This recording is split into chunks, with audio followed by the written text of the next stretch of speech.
안녕하세요. 주식유치원 야너주의 김파고입니다. 드디어 내일 카카오페이가 상장을 하는데요. 공모주 최초로 100% 균등 배정이라는 특수한 배정 방식으로 인해서 국민주로 등극한 카카오페이는 일반 청약자에게 425만 주를 배정했었는데요.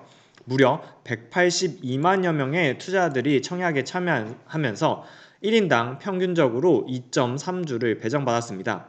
물론 청약에 참여한 모두가 평균적으로 2주를 배정받은 것은 아니고요. 어떤 증권사를 통해서 청약에 참여했는지에 따라서 대신증권에서 청약을 한 경우 최대 4주, 그리고 한국투자증권에서 청약을 한 경우 최소 1주를 배정받으면서 최소 1주에서 최대 4주까지 일반 투자자들에게 배정이 된 상태입니다. 카카오페이 청약에 참여한 180만 명의 투자자들이 지금부터 궁금한 건 그래서 상장일날 어떻게 팔아야 하는지, 아니면 언제 추가로 더 사야 하는지, 이런 것이 궁금할 텐데요. 오늘 영상은 카카오페이 상장일날 대응 전략을 짜기 위해서는 꼭 알아야 하는 3가지 포인트를 짚어보도록 하겠습니다.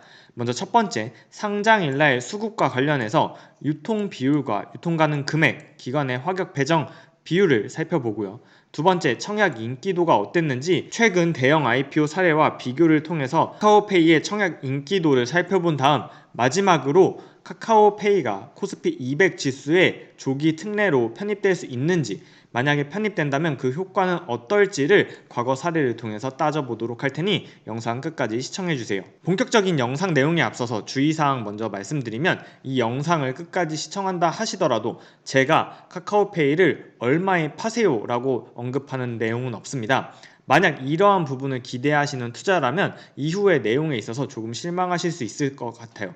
하지만 공모주의 상장일날 주가 흐름은 단순한 밸류에이션 뿐만 아니라 사람들의 투자 심리, 그리고 상장일날 수급에 큰 영향을 미치는 만큼 상장일날 공모주의 주가를 정확하게 예측할 수 있다고 얘기하는 건 오히려 거짓말인 것 같습니다. 저 김파고가 상장일날 대응 전략을 짜기 위해서 꼭 알아야 하는 3가지 포인트로 잡은 것은, 첫 번째 상장일 수급, 두 번째 청약 인기도, 세 번째 코스피 200 특례 편입 이슈인데요. 먼저 상장일 수급은 보시는 표에 핑크색 음영으로 칠해진 표시인데, 먼저 카카오페이를 최근에 대형 IPO였던 현대중공업, 카카오뱅크와 비교를 해보면 기관의 확약한 기관에게 배정된 배정률은 모두가 약 60%대로 비슷했으며, 유통 비율은 카카오페이가 두 종목보다도 더 낮은 6%를 기록하고 있습니다.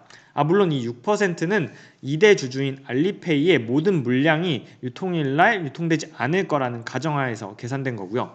이를 감안하여 유통 가능 금액은 공모가 기준 7,200억이며 카카오페이는 상장 예정 시가총액이 12조 2천억 원입니다. 이를 최근 대형 IPO 사례와 비교해보면 현대중공업은 유통 비율이 10%도 되지 않아서 기대감이 컸고, 유통 금액도 5천억으로 대형 IPO와 사례와 비교했을 때 그렇게 높지 않은 수준이었지만 상장일날 따상을 기록하지는 못했죠.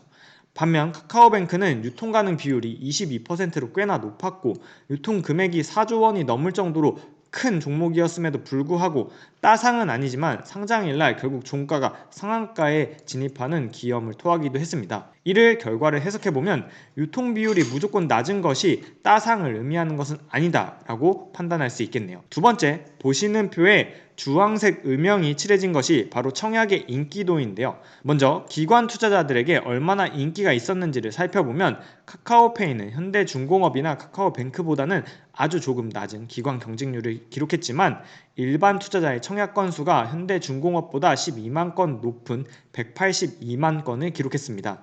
물론 카카오페이는 100% 균등 배정으로만 진행되었기 때문에 증거금을 비교하는 것은 큰 의미가 없어 보이네요. 따라서 이를 해석해보면 일반 투자자들에게 카카오뱅크만큼 청약 인기도가 매우 높았기 때문에 상장일날 매수세를 기대할 수 있다고 해석할 수 있고, 특히 카카오페이는 카카오뱅크와는 달리 100% 균등 배정으로만 진행했기 때문에 카카오뱅크 청약 당시에 50억 원 이상 청약을 한 투자자들이 무려 300명이 넘었었는데요. 큰 자금을 가진 투자자들이 이번에 균등 배정으로 한 주에서 4주밖에 배정을 받지 못했기 때문에 상장일날 과연 이들이 얼마나 큰 매수세로 들어올지도 눈여겨봐야 하는 포인트가 되겠습니다. 마지막으로 K200 조기 편입 이슈인데요. 현대중공업과 카카오페이가 모두 12월 9일 마지막 선물 옵션 동시 만기일 때 편입되는지가 지금 아직 확정되지는 않았는데요. 카카오뱅크 사례에서는 코스피 200에 조기로 특례 편입이 되었는데요. 특례 편입 당시에 편입 수요에 따라서 약 1,500억에서 3,500억 원의 대기 매수세가 있다고 평가가 내려졌습니다. 자, 이러한 코스피 200 특례 편입 효과가 카카오페이에 얼마나 지속될지는 뒤의 영상에서 조금 더 자세히 따져보도록 하겠습니다. 먼저 코스피 200 지수가 무엇인지, 특례 편입이 무엇인지 모르는 구독자분들을 위해서 간단하게 설명드리면, 코스피 200 지수라는 건 코스피에 상장된 종목들 중에 시가총액이 높고 산업을 대표하는 종목들을 200종목을 한국거래소에서 선정해서 지수를 만든 것인데요.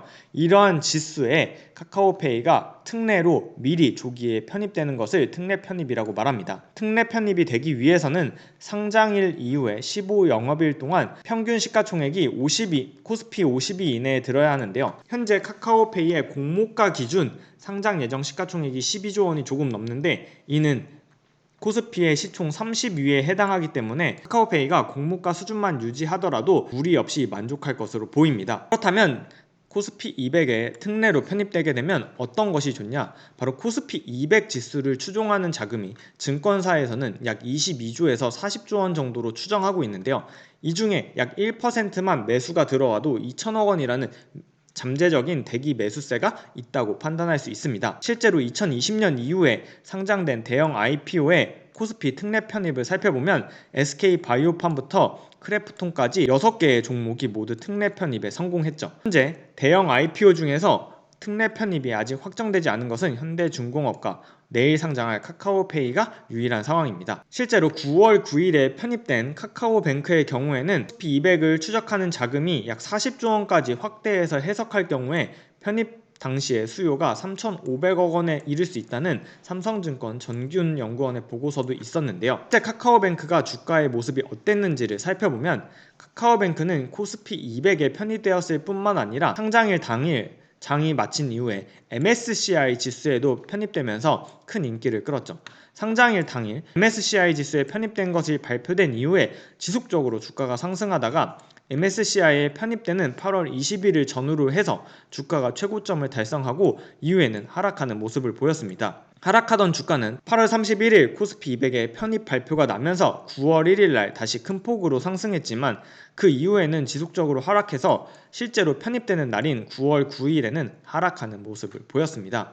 결국 요약하면 카카오뱅크는 코스피 200에 편입되기 전 MSCI 지수가 편입되는 이슈가 있으면서 이 MSCI 지수 편입에 대한 기대감으로 주가가 먼저 올랐지만, 코스피 200에 실제로 편입하는 날 기준으로는 주가가 하락하는 모습을 보였다라고 요약할 수 있겠네요. 두 번째, 코스피 200에 편입된 크래프톤의 경우에는 8월 31일 날 편입이 발표된 이후에 9월 1일 시초가는 오히려 마이너스 1%로 하락하면서 시작했지만 종가는 3% 상승하며 마무리되었습니다. 하지만 실제 편입일인 9월 9일에는 시초가와 종가 모두 하락 마감하는 음봉을 그렸고, 그 다음 날에는 큰 폭으로 하락하는 모습을 보였기 때문에 코스피 200에 편입된다고 해서 무조건 그 기대감으로 주가가 오르거나 편입된 이후에 주가가 오른다라고는 결론 짓기는 조금 어려운 상황입니다. 따라서 이를 카카오페이에 적용해보면, 카카오페이가 상장일 이후에 높은 시가총액을 유지한다면 코스피 200 지수에 특례로 편입될 수 있지만,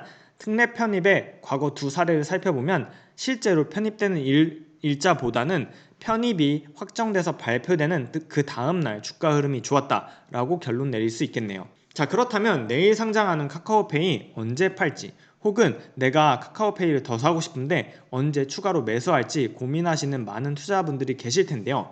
저 김파고는 장 초반에 상승폭이 커서 따상에 진입하거나 공모가가 시초가 혹은 장 초반 주가가 공모가 대비 크게 상승한다면 오히려 매도하는 것으로 대응하는 것이 나을 수 있다고 판단하고 있고, 반면에 장 초반에 공모가 대비해서 상승폭이 적다면 오히려 기다리는 것이 카카오페이를 조금 더 좋은 가격에 팔 수 있는 기회가 될 수 있다고 판단하고 있습니다. 이는 최근에 대형 IPO였던 현대중공업과 카카오뱅크의 상장일날 주가 흐름에서 이러한 결론을 얻었는데요. 먼저 현대중공업은 공모가 6만원 대비해서 시초가가 85% 상승해서 크게 상승한 시초가를 기록했지만 결국 종가는 시초가와 유사하게 끝이 났죠.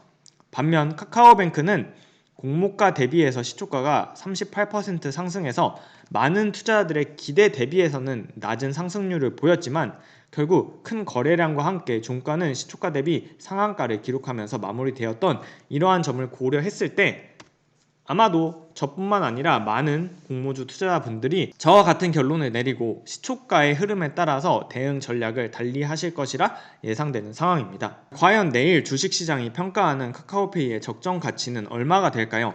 공모가 9만원 기준으로는 시가총액이 약 12조 원의 카카오페이가, 주관사는 주당 평가액을 13만원, 시가총액을 17조 8천억 원으로 평가했었는데요. 따상에 진입한다면 주가는 23만 4천원, 시가총액은 31조 원이 훌쩍 넘게 됩니다. 늘 말씀드리지만 공모주 상장일날 주가 흐름은 예측이 아니라 대응의 영역입니다. 영상에서 언급한 카카오페이의 주가는 김파고 개인의 의견일 뿐 실제 주가 흐름은 당연히 다를 수 있습니다. 방송에서 제공하는 주식의 가격 상승 및 가격 하락에 대해서는 저희 야너주 김파고가 보장하지 않습니다. 특히 현대중공업 때도 그랬고 카카오뱅크 때도 그랬고 상장일날 주가 흐름이 모두 저의 예측 밖에 있었습니다. 야너주 구독자분들도 본인만의 기준을 가지시고 내일 시장에 잘 대응하시기를 응원하겠습니다. 자, 오늘 영상은 여기까지입니다. 오늘도 시청해주신 여러분 감사드리며 저 김파고는 다음 영상에서 다시 인사드릴게요. 그럼 다음 영상에서 만나요. 안녕.